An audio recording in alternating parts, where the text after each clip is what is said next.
Uh, Hi guys. Today, happy Thanksgiving to those who celebrate. Today's video would be a bit different. Just got into my recommendation, and it's some kind of horror analysis video called "Horror on YouTube Kids." Um, yeah, I'm doing a blind reaction video to this. The description says, and I quote. The world of kids content on YouTube is much stranger than you think. You might assume 9 years of Elsagate related controversies would lead to some improvement, right? Right? All the music in this video is made by me and can be found under the artist name. Alright, that won't be relevant, but what did PewDiePie do? Um, alright. Just as a reminder, this video, yeah, it probably has somewhat mature content that, might be sensitive, triggering, or even traumatizing so from some viewers. Now I don't know what's going to be in this video, but if you are easily triggered, traumatized, or just creeped out by this video in general, I heavily suggest that you click off immediately. Yeah, but also there might be some flashing lights in this video. So if you are if you are epileptic, if you are prone to flashing lights, I also heavily suggest that you click off the video. Now I'm not sure if there is or aren't, but there aren't. I'm not sure if there will or will not, or if there won't be any flashing lights, but just as a precaution. Yeah. Also, to prevent potential demonetization from watching videos like this, and if you haven't already, and if possible, please subscribe to the channel, like the video, and comment something in the comment section. Just don't write anything that's not safe for work. But to those who are staying to watch, let's delve into this rabbit hole, shall we? When YouTube first launched in 2005, it Oh, very obviously was not intended for kids. oh, Not a lot really? of people know this, but the platform you're watching this video on right now was originally built to be a dating site. A dating site? Yeah, the idea was that you would upload a video introducing yourself, What? and then you could watch introduction videos from other users and message them if you liked what you saw. This is Kinda like weird. those weird dating videotapes from the 80s and 90s. I'm a nice fellow. I don't know. I'm particularly attracted to black women and women of different races. So if you like me, give me a call. This idea wasn't very successful. In fact, Good. according to one of YouTube's founders, Javed Karim, nobody was uploading dating introduction videos. But some people were using the site to upload other sorts of content. Dog videos, clips of family vacations. There didn't really need to be any sort of gimmick to make YouTube work. People are just happy to have an easy way to share their home videos with others online.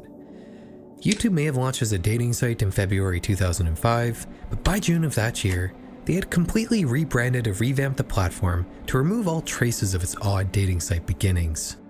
Much like other blossoming social media platforms at the time, YouTube's majority demographic for the first few years of its existence were teenagers. This is pretty clear when you look at all the major YouTube stars in the early days of the site, who mostly appear to be high school or college students.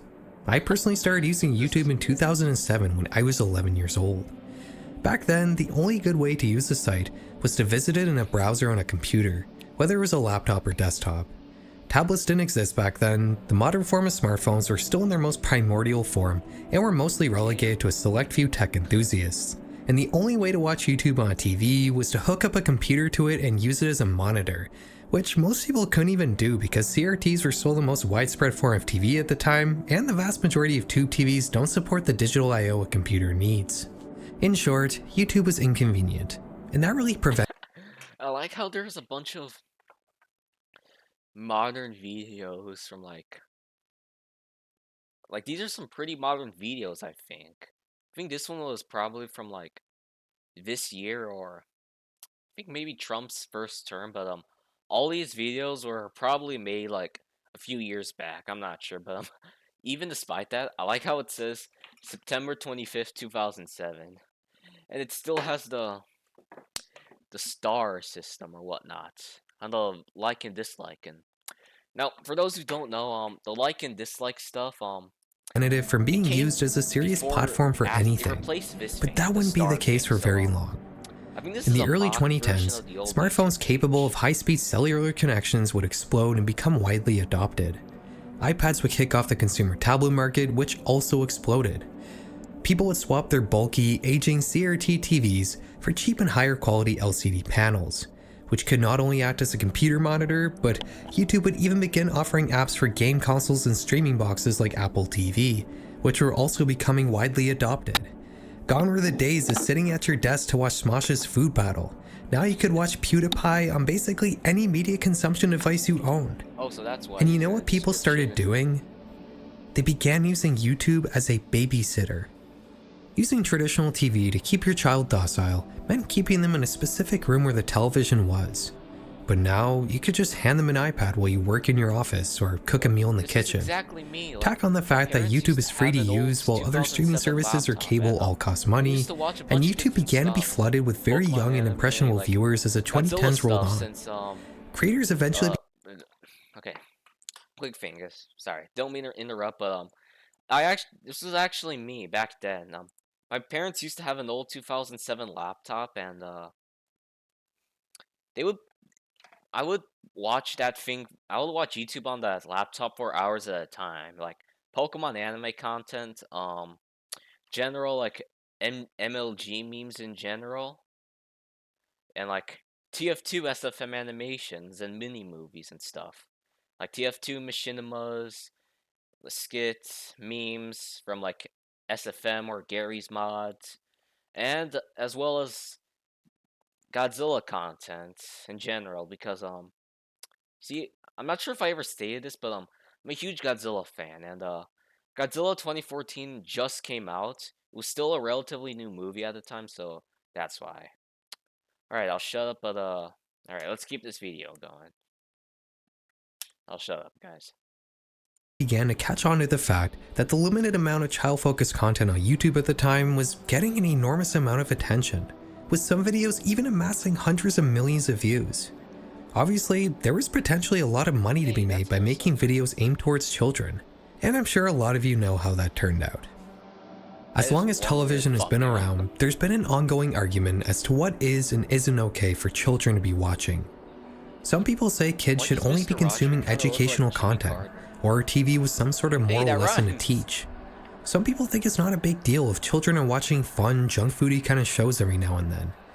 Regardless though, whatever is on TV is generally governed by some sort of code of ethics. Broadcasters all have a reputation to uphold, and no category of television gets quite as scrutinized as kids' TV. But on YouTube in the mid-2010s, the only scrutiny children's channels faced was YouTube's then fairly lax moderation system. There was no code of ethics or enforced morality. Who else watched this as a kid and came back and realized the meaning of the lines? Wait, hold on, wait. What did that title just say? The then fairly Snow White versus Elsa, Princess Rap Battle. Explicit. That is... What is this YouTube recommendation page? Apart from the Zelda thing up here. lax moderation system. There was no code of ethics or the only scrutiny. Oh wait, right. But wait, what is this YouTube recommendation page? You laugh or you restart. Hear what Trump said about call with Canadian Prime Minister. He wasn't even president at the time. Children's channels faced was YouTube's then fairly lax moderation system. There was no code of ethics or enforced morality. The only thing that mattered was whether or not you were getting views. As a result, a culture of shocking kids content emerged on YouTube, which Why is Spider-Man touching Elsa's chest? Now, what the hell is the Hulk doing back there? Did he take drugs or something? And why is that kid there? you probably already know as ElsaGate. Sleazy creators would make videos with popular kids characters. What? Did Spider-Man just become a wizard? Characters like Elsa from Frozen, getting into obscene and often graphically violent situations. I probably don't need to tell you much about Elsagate since you almost certainly know what it was about, but simply put, being a young child on YouTube in the mid-2010s meant being confronted with your favorite characters getting their limbs torn off, being injected with mystery chemicals, getting pregnant, and other bizarre and shocking scenarios that only served one purpose. Stand out from other creators so your videos get more views and you make more money. Elsagate was a giant controversy, and YouTube would begin to try to mitigate the platform's issues that had caused such a depraved niche to emerge. They'd slowly harden their content moderation system to the point where even saying certain words in a video was enough to get it age restricted and demonetized, as every YouTuber is well aware of. They'd release a completely separate app called YouTube Kids that only contained a more curated selection of channels deemed appropriate for children, which would eventually go on to solely feature human review channels. But most importantly for our story, in 2020, YouTube would give creators the ability to mark their own videos as made for kids. It was clear that many parents were not using YouTube Kids and were still just handing kids iPads with the regular YouTube app. So YouTube made an effort to separate kids content from Bro, what's up with the... Why is Trump there always? non-kids content on the full version of YouTube. If you mark your video as made for kids, it disables the comment section, the mini player, targeted advertisements, and changes your video's place in the algorithm. Even if you don't mark your video as made for kids. Ominous video... What the hell is this? Ominous video made using red alert cutscenes marked as edutainment for kids. What the hell is this? What is red alert anyways? Is that an Albert Einstein? Kids, YouTube will sometimes just automatically do it anyways without your permission if it thinks your video is kid-friendly.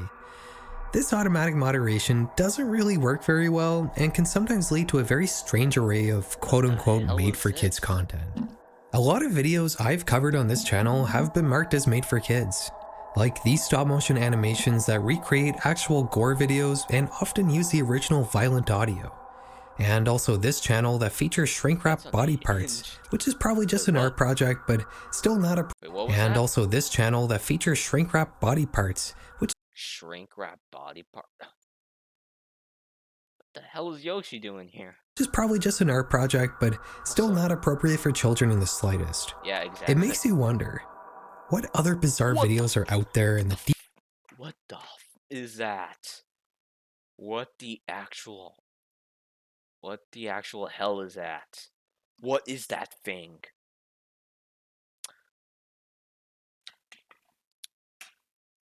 Bro, I'm not trying to get political, but Trump definitely was not...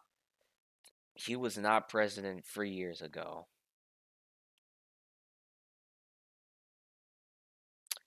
He was not president during this time.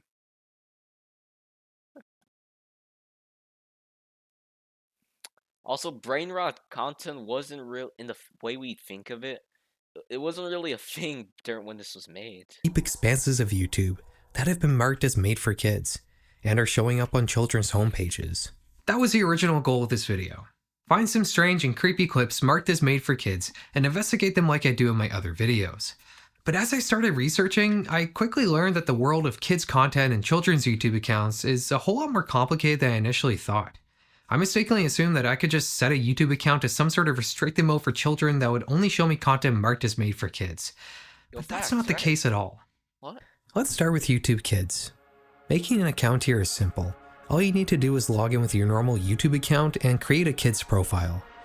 Like I said before, this is an entirely separate site and only really features human review channels, so you're not going to find much out of the ordinary here. This isn't really what I wanted to cover. Whoa. I wanted to talk about the Wild West aspect of made for kids content. What the? As she boldly expressed her fake pregnant princess. Oh my. But we will return to YouTube Kids near the end of the video. Making a kids profile in the main YouTube app is a lot more confusing. Whenever you watch a video that's been marked as made for kids, there used to be a little YouTube Kids disclaimer next to the video description. But that's now been replaced on most videos with a link to this Choices for Families page that explains the different ways you can watch kids content on YouTube. You can either choose between a YouTube Kids profile or a kids account on the full YouTube site, which will supposedly only show you made for kids content. You can apparently set all this up through a family management page on your YouTube settings. When I checked this out, I saw the YouTube Kids profile I set up, and there was also a way to invite a different YouTube account to enter my family group as a supervised member. I assumed that this was how you would set up a kids account on YouTube, but this actually sets up a supervised teen account, which has access to basically everything on YouTube, the only real difference being that your family group manager can see all your activity. It took a little while to figure this out, as it's really not clear, but to set up a YouTube Kids account, you actually need to make an entirely separate Google account from scratch. In this case, we're going to be making a Google account for our cat Gordy, who's turning 8 years old this year. But we're just going to say he's 9. Don't tell YouTube. You go through the account creation process, but you have to make sure to select an age under 13. Then I'll prompt you for your parents' email, and from there you can set up a kid's profile. Something interesting here is that you have to press accept on a disclaimer that basically says, we can't fully guarantee that the content your child sees on the platform will be appropriate, which is not something you have to do when signing up for YouTube Kids. So it's okay if they let like You also cartel execution videos on YouTube. What the does that mean? Like what? Okay, you know, I'm overthinking this. I think I might be overthinking. Okay, let's just let this video play as normal. Okay. also have to choose a level of content restriction. For the sake of this video, we're going to choose the tightest restriction, which YouTube claims should be suitable for ages 9 and up. Finally, we have a kids YouTube account. You would think that now we should only be able to see content that's been marked as made for kids, right? Yeah. That's not the case. This is what my homepage looks like. The only search I did was for analog. Whoa. I'm Vincent. Its compilation is crazy. Horror, so I assume all the recommendations here are based on that, but Nah, not. What? The thing is, basically all of these videos are not marked as made for kids. In fact, I've been clicking around for a few minutes and I haven't come across a single made for kids video. Was that the armchair historian? Clicking around for a few minutes and I haven't come across a. Oh wait, no, that's not the armchair historian. SCP-705. Dr. Bob. Oh wait, no, wrong dude. A single made for kids video. There is some filtering happening though. If we look at my channel for example, the only video that's been deemed safe enough for kids is the video I made about the most mysterious song on the internet. Everything else on my channel is gone. Crazy. If we look at a larger horror creator like Nexpo, nothing of his is available.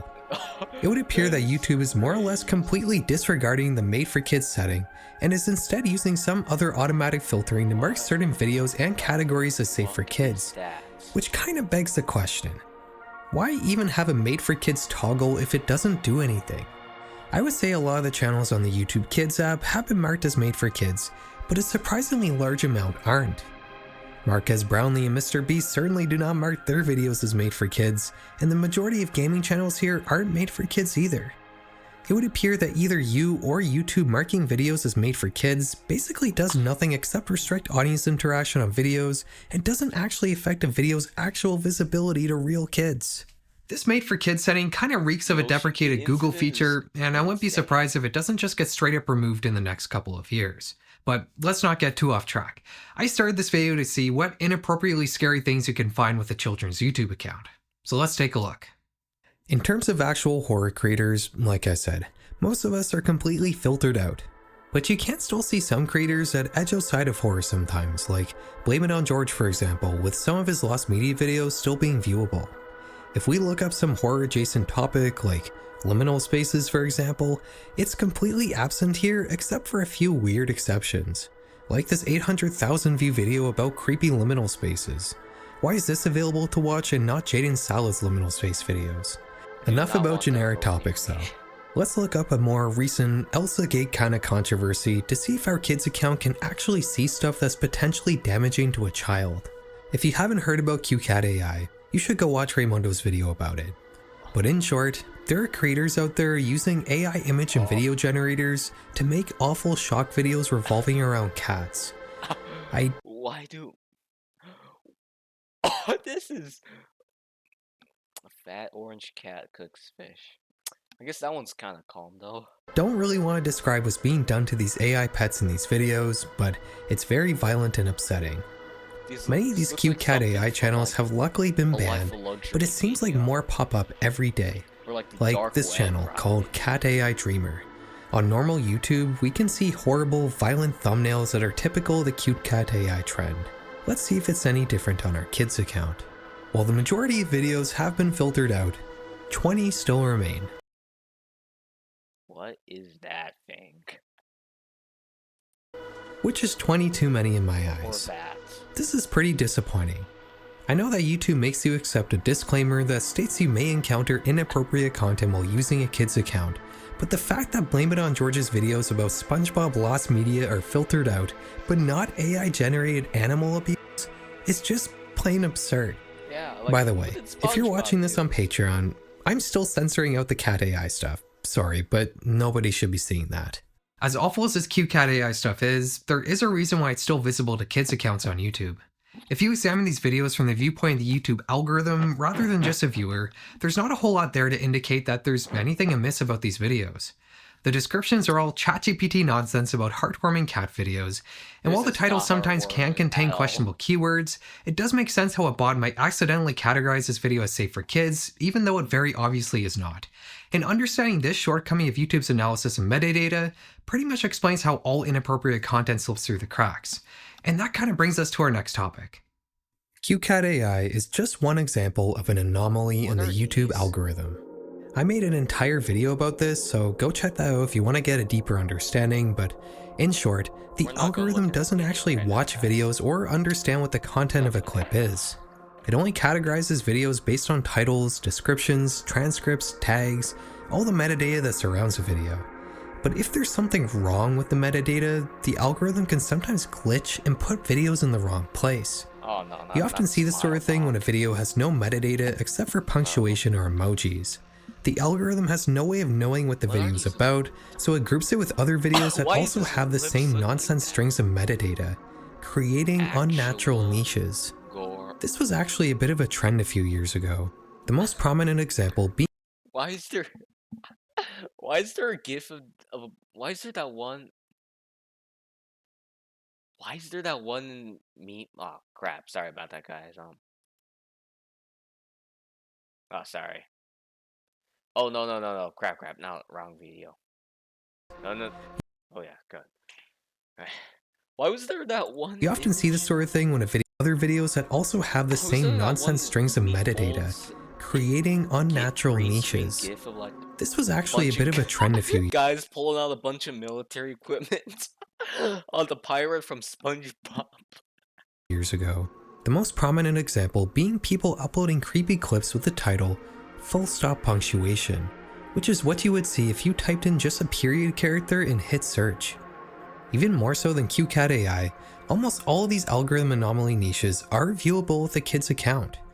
A lot of these videos are actually pretty mundane in reality. Usually people just put a creepy thumbnail. Oh, this one. Yo, I think this video, it's not actually that creepy if I'm being honest. It's this guy wearing a ghillie suit who's trying to climb upstairs in the middle of the night, and he ends up falling. And the actual video is something completely different. Like this video. The thumbnail shows some dark figure crouching in a corner, but that's a cursed image. The actual video just shows a groundhog yelling on a mountain. People are real edgelords nowadays. Their humor is something else. Like I said in my full algorithm anomaly video.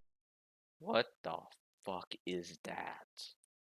Some people take it a step too far and use actual gore photos from shock sites in their thumbnails, which I think is the worst thing we've been able to see so far with a kid's YouTube account. One thing I did not mention in my video though is that these unnatural niches are not only focused on scary content. If you search for this nonsense group of characters with lip emojis at the end, YouTube will show you a mix of suggestively explicit and Elsa Gate-esque videos. For whatever reason, the search suggestions you get after typing in 3 symbols all seem to show you the same weird mix of suggestive content and Elsagate brain rot. While I was looking for more algorithm anomalies, I started to notice a weird trend. Whenever I would search for a nonsense string of characters, my search results would always include these playlists with keyboard smash names that were all filled with kids videos. It wasn't just 1 or 2. I could find as many as I wanted as long as I kept searching. The accounts making these playlists are all adult accounts, as kids accounts don't have the ability to make public-facing playlists. You see, to some degree, everything we've talked about so far in this video doesn't matter. It doesn't matter that you can find inappropriate and horrifying content with a kid's account on YouTube, because parents are still just handing their kids iPads that are logged into fully fledged adult YouTube accounts. YouTube can do all the moderation they want, but if the app doesn't know that the viewer is a child, then how is it supposed to do anything? The issue here isn't just YouTube doing a bad job of moderating content. A large part of this falls on the parents who aren't putting in any effort to use YouTube's child features, as flaky as they may sometimes be. We were talking about children's television earlier. I think the closest comparison to a parent letting a child use an adult YouTube account without any restrictions would be a kid getting unsupervised access to cable TV, but that's still not nearly as bad. Everything that goes on TV is made by professionals and moderated by humans who want to upkeep the reputation of the broadcasters they're working for. And the more raunchy stuff usually only comes on at night after most kids are fast asleep. What is this? Watershed? Time's the program on? Is it 10 o'clock? Is it 10 o'clock on BBC 2? Yes. Right beyond the watershed? Yes. Guys? What is this? YouTube is moderated by an algorithm, and there's no broadcaster reputation to uphold. What? Oh. Why is Mickey Mouse dancing with Adolf Hitler in front of a tent in the middle of the Sahara Desert? Anyone can upload anything. What is going on? The only real consistent thing that keeps creators in check on YouTube is the amount of attention they get, which just incentivizes channels to make more shocking content, like QCatAI. And yeah, the community guidelines can seem overly harsh, but they can also be skirted around pretty content, like QCatAI. And yeah, the community guidelines can seem overly harsh. Why is that Adolf Hitler wearing? But they can also be skirted. Let her mom let me. Detectives discover secrets. So, what is going around pretty on? Easily by just avoiding showing certain things on screen and avoiding saying certain words. The subject matter of a video isn't nearly as much of a factor as you might think. So the moral of the story here is parents should probably just be using the YouTube Kids app, right? Everything there is chosen by humans, similarly to children's TV. You're not going to find inappropriate content on YouTube Kids, right? Trump's got to do something. Well, what's the definition of inappropriate content? If you actually take a closer look at what's available to watch on YouTube Kids, it'll probably make you think twice about putting it in front of your child.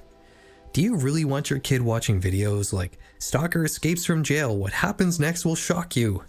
And authorities are searching for an inmate that escaped prison on foot Thursday night via the courtyard fence. The Sacramento police say Dave Gingras escaped the Somerville Detention Center where he had been incarcerated since last winter. Gingras escaped the prison during an outing to the outdoor courtyard at around 8:30 p.m. Officers say he What even somehow is reached the this? fence on the Human playground. curated or not, a lot of the content on YouTube Kids is bottom of the barrel, low effort brain rot. Maybe it's not inappropriate in the sense that it's too adult or too shocking, or anything that can be considered horror, but it's still just garbage. Like, do you really want your kid watching Hamster and Roller Coaster Maelstrom with a shark?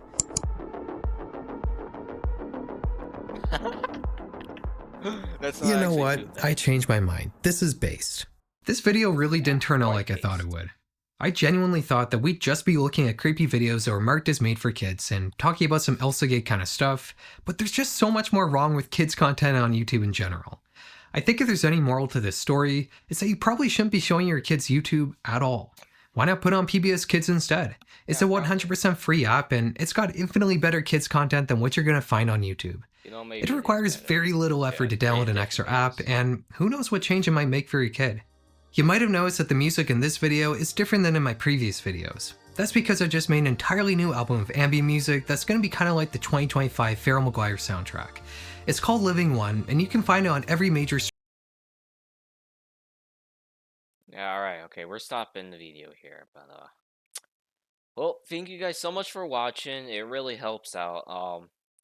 I won't really do videos like this usually. These like stuff like this, like these kind of reaction videos in general, these are quite rare, but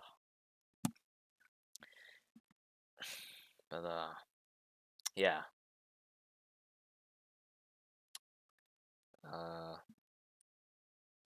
To prevent demonetization, please remember, if possible, to hit that like button and smash that subscribe button, and turn on notifications so you never miss a new video ever.